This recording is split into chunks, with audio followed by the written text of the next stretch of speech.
Hey everybody, welcome to JP's Place with Chris DePiero and myself, John Pluchino. We're going to just give a brief little tribute to James Gandolfini. James Gandolfini died yesterday, I believe, born September 18th in 1961, so he died at 51.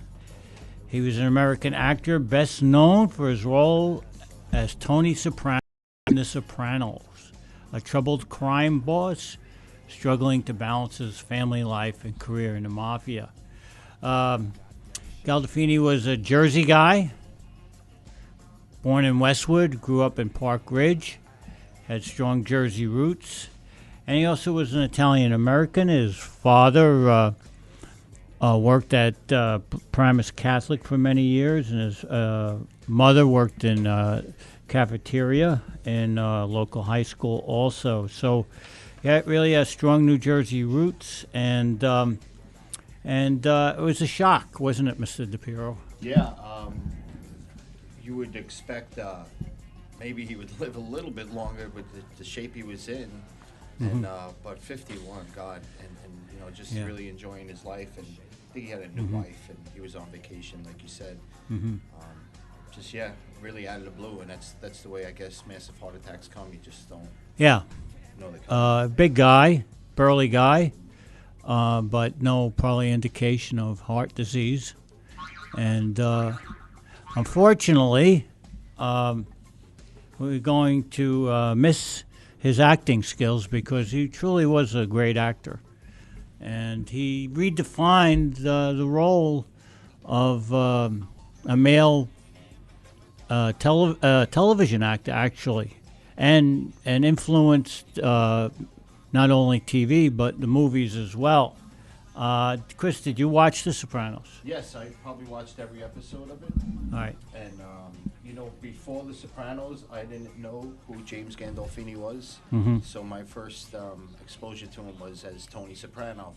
And, he was just so good at that role. In the beginning, I questioned it. I questioned the casting. I just said, and then after I watched one episode, I said, this guy's amazing. Right. And, just like everybody else, I got hooked. Yeah. And, after that, seeing the work he did after that in motion pictures, I always saw him as Tony Soprano in the movie. It's just he was one of those actors where he could be playing a maid. Right. He's like, Carol Connor, Archie Bunker. I mean, you're always going to see Archie Bunker no matter what he does. But he did some fine acting in other movies, but he will always be identified with Tony Soprano, who is a conflicted crime boss. You saw many sides to him. His Gandolfini's acting was layered. I mean, it was very complex. On one side, you saw a very vicious killer, and on the other side, you saw a man that liked to play with ducks in a swimming pool. Right. So the way that we saw, we felt a lot of things when we were watching The Sopranos, and we felt a lot of things when watching Tony Soprano. Times we really sympathized with him. He was a lovable character, but obviously the other side, he was a vicious killer. So in the end, you had to look at him as a mafia crime boss. And but we saw a full spectrum of characterization there, and he worked with a lot of wonderful actors, and Sopranos may go down as probably the best dramatic series television has ever put out, I think. So a lot of his fellow actors have been on TV today and talking about him and telling everybody kind of his character. Off stage, he seemed to be very shy and humble, but a very warm guy. Right. And someone that, could make you feel really good inside. He had. I have a few actor friends who were on The Sopranos and worked with him. Oh, you had, and, yeah. Yeah, and I see on their Facebook posts how nice he was to them. Whether they were just a small part or something, he always treated them with respect, and like they were just all in the same boat together. Let's get this job done.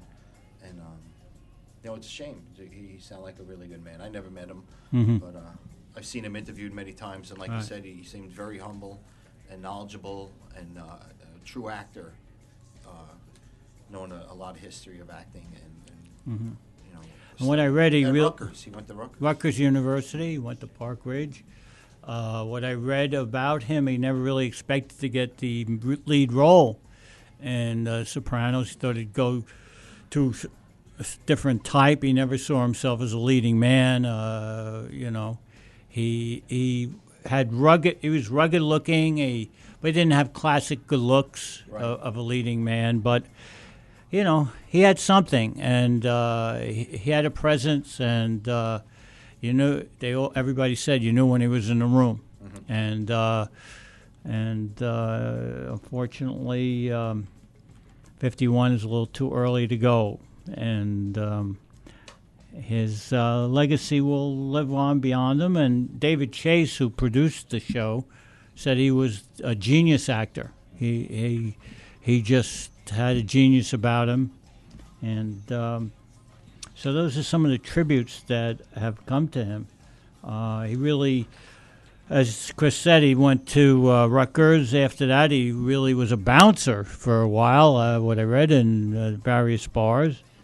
Took into acting. He didn't major in it.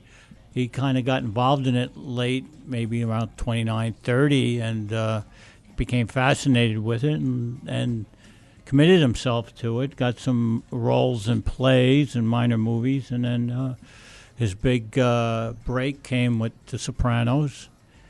And he didn't seem to be ready for it. I don't think he ever really was comfortable with the stardom aspect of it. But he donated a lot of his time to charity. He brought many of the Sopranos with him in his various charitable causes. And he was in Italy at the time to get an award in Taormina, Sicily, for his acting work.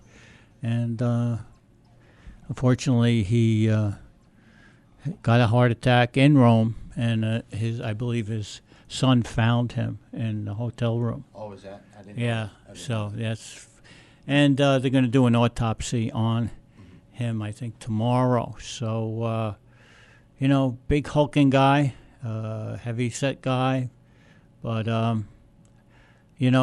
one of those actors that you kind of get riveted to, because he had so much, his expressions, the way he presented himself in the various situations and the complexities of his acting made him someone you always pay attention to. Very intense character he had, and he just made it seem like it was in control, though. He was still, he was just so real about it. Yeah. About his being intense. It wasn't like he was overacting. No. He would keep it, and it would be great. It was really good to see. There's one scene where he choked a guy to death. Yeah. He choked Joey Politano.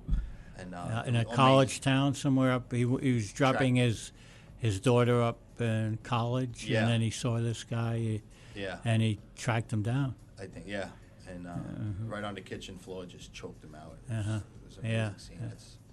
That's memorable for me. Yeah, and so many dynamics to Soprano. His mother, of course, was a really evil woman. I mean, she was a psychopath, and that had a great impact on his life. I mean, on Tony Soprano's life. So it was a brutal, in many ways, a very brutal series, but also very well acted in the plots and the characterizations, and the characters were fascinating. The writing was just amazing. David Chase wasn't afraid to take chances, and he kept a killing in there, but all of a sudden one episode would be like, what was that all about? Which was that was fine with me. I just enjoyed watching it and the story. Yeah. That was fine. Some of the storylines were off the wall. Some of the episodes you all prep for kind of a violent thing. It turns out to be really kind of something silly, even, you know. Yeah. People used to get mad. They used to just talk about the episode the next day. And Yeah. say, oh, did you see that? Yeah. Oh, you know, you got a big hit when people talking about the episodes and looking forward to them, and